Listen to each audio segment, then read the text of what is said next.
হঠাৎ করে বিকেলে বা রাতে ভেজাল ছাড়া খুব সহজেই তৈরি করা যায় এমন একটি আনকমন রেসিপি আপনাদের সাথে শেয়ার করতে চলে আসলাম। পরিবারের সবার জন্যই এটা অনায়াসে একটা পছন্দনীয় খাবার। আসসালামু আলাইকুম, আমি ঢাকা থেকে তাসলিমা বলছি। তাসলিমা সিম্পল কিচেনে সবাইকে স্বাগত জানাচ্ছি। এই চিকেন বটিকাবাব বলুন আর চিকেন ফ্রাই বলুন, রেসিপিটি হুবহু ফলো করে আপনিও বাসায় বানিয়ে ফেলতে পারবেন। এভাবে চিকেন ফ্রাই করলে চিকেনের যে একটা বাজে স্মেল সেটাও থাকে না। খুব সহজে বাসায় যে উপকরণ আছে সেটা দিয়ে তৈরি করা যায়, আর খেতে খুব সুস্বাদু হয়। এবার জুসি এই চিকেন ফ্রাইয়ের জন্য মুরগির বুকের মাংস নিয়ে নিচ্ছি 500 গ্রাম, হলুদের গুঁড়া হাফ চামচ, মরিচের গুঁড়া হাফ চামচ, আদা দিয়ে দিচ্ছি 2 টেবিল চামচ, রসুন বাটা দিয়ে দিচ্ছি 2 টেবিল চামচ, আর তাজা টক দইটাই নেওয়ার চেষ্টা করবেন। 2 টেবিল চামচ দিয়ে দিচ্ছি, দিয়ে একটু লবণ দিয়ে দিচ্ছি। এখন আমি সামান্য লবণ দিচ্ছি, পরে একটু লবণ দিব, দিয়ে ভালো করে ম্যারিনেট করে রাখবো। আমি আজকে যেহেতু তাড়াতাড়ি করব, প্রায় 10 থেকে 20 মিনিট ম্যারিনেট করে রাখবো। আর যদি আপনি পরে করতে চান তাহলে এভাবে ম্যারিনেট করে ফ্রিজে রেখে দিবেন নর্মাল চেম্বারে। আর এই চিকেনটাকে সুন্দর ফ্লেভারফুল করার জন্য একটা স্পেশাল মশলা আমি তৈরি করতে যাচ্ছি। তার জন্য নিয়ে নিচ্ছি একটি বড় কালো এলাচ আর 6-7টি সবুজ এলাচ, আর ধনিয়া 2 টেবিল চামচ দিয়ে একটু ভালো করে নেড়ে চেড়ে নিচ্ছি। যেই পর্যন্ত এটার ভিতরে যে একটা ভিজা ভাব থাকে, শুকিয়ে না যায়, আমি মোটামুটি একটু আগুনেই এগুলোকে ফ্রাই করে নিচ্ছি। 1 টেবিল চামচ দিয়ে দিচ্ছি কালো গোলমরিচ, দিয়ে কিছুক্ষণ ভেজে নিব। আর স্টেপ বাই স্টেপ এক একটা মশলা আমি দিব। এখন কয়েক টুকরো দারচিনি আর 5-6টি লং দিয়ে আবারও নেড়ে চেড়ে নিচ্ছি। তারপর 5-7টি শুকনো মরিচ দিয়ে ভালো করে এভাবে নেড়ে চেড়ে নেব, যেই পর্যন্ত এগুলো মচমচাটা ভাব না চলে আসে। আর প্রথমে আগুনটা আমি বাড়িয়ে একটু গরম করেছিলাম, পরে একদম আগুন লো করে দিবেন, না হলে কিন্তু মশলাগুলো পুড়ে যাবে। মশলাগুলো পুড়ে গেলে ভালো লাগবে না। তো আমার এ পর্যায়ে হয়ে গিয়েছে। আমি এ পর্যায়ে একটু নেড়ে চেড়ে ঠান্ডা করে তারপরে আমি এগুলোকে ব্লান্ডারে শুকনোভাবে গ্রাইন্ড করে নিব। একটা ফ্রাই প্যানে পরিমাণ মতো তেল দিয়ে দিচ্ছি পেঁয়াজ কুচি। পেঁয়াজটাকে কিছুক্ষণ ভেজে ভালো করে নরম করে নিব। যে পর্যন্ত পেঁয়াজটা একদম একটু লালচে ভাব না আসে সে পর্যন্ত ভেজে নেব। এভাবে ভাজতে ভাজতে মোটামুটি একটু লালচে কালার হয়ে আসলেই আমি চিকেনটা দিয়ে দিব।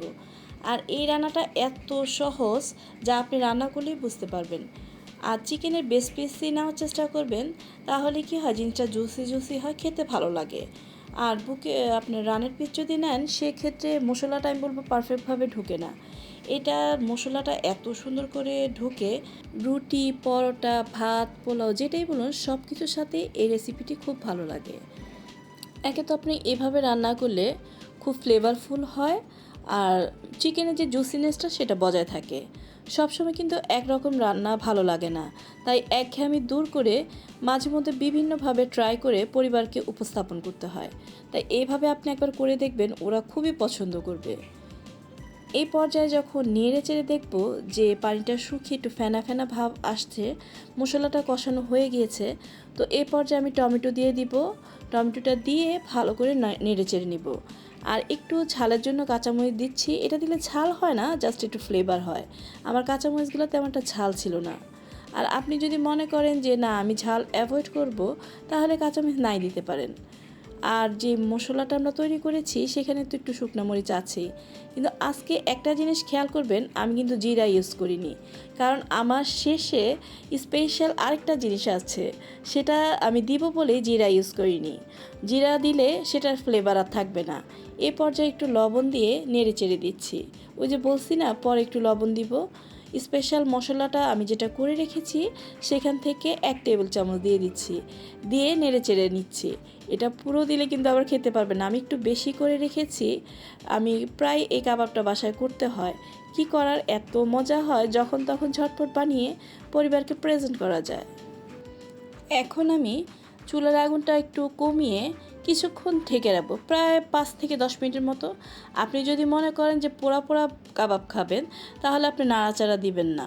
আমি কি করেছি, ফাঁকে একবার নাড়াচাড়া দিয়েছি অফ ক্যামেরায়, দিয়ে আমি পুড়তে দেইনি, কিন্তু আপনারা ইচ্ছা করে যদি পোড়া পোড়া ভাবটা খেতে চান 10 মিনিট একদম নাড়াচাড়া দিবেন না, লো হিটে রেখে ঢেকে দিবেন। প্রত্যেকটি মশলায় আমি স্টেপ বাই স্টেপ দিচ্ছি, আপনারাও ঠিক এভাবে দেওয়ার চেষ্টা করবেন। এখন আমি 1 মুঠ পুদিনা পাতা দিয়ে দিচ্ছি আর 1 মুঠ ধনিয়া পাতা দিয়ে দিচ্ছি। এটা কাবাবের স্বাদটাকে দ্বিগুণ বাড়িয়ে দিবে। শেষে যে বলছি না ধামাকা, সেটা এটাই। এত ফ্লেভারফুল হয়, মানে কি বলবো, এটা দিলে পুরা রান্নাঘর তো ঘ্রাণে ভরে গেছে।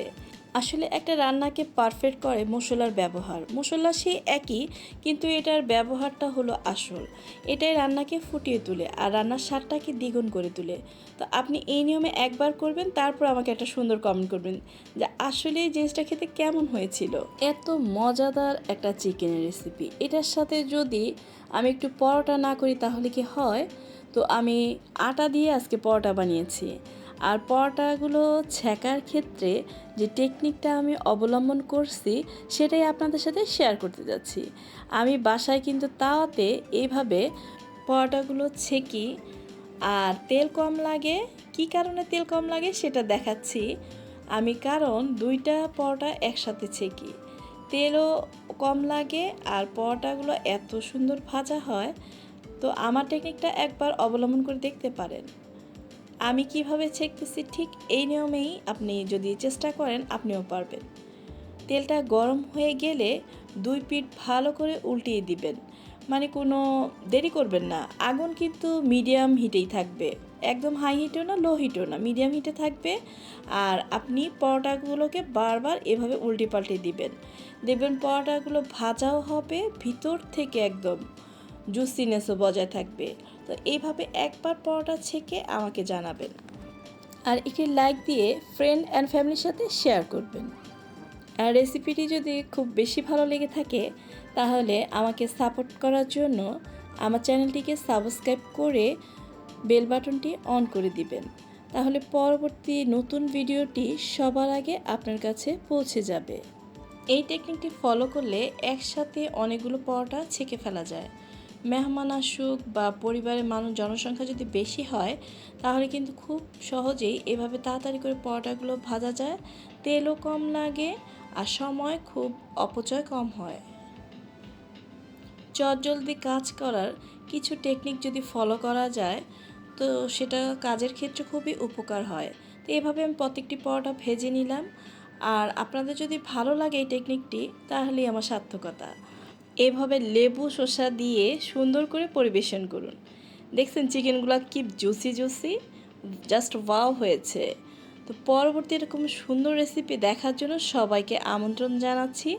আজ এ পর্যন্তই, সবার সুস্থতা কামনা করছি, আমার জন্য দোয়া করবেন। আল্লাহ হাফেজ।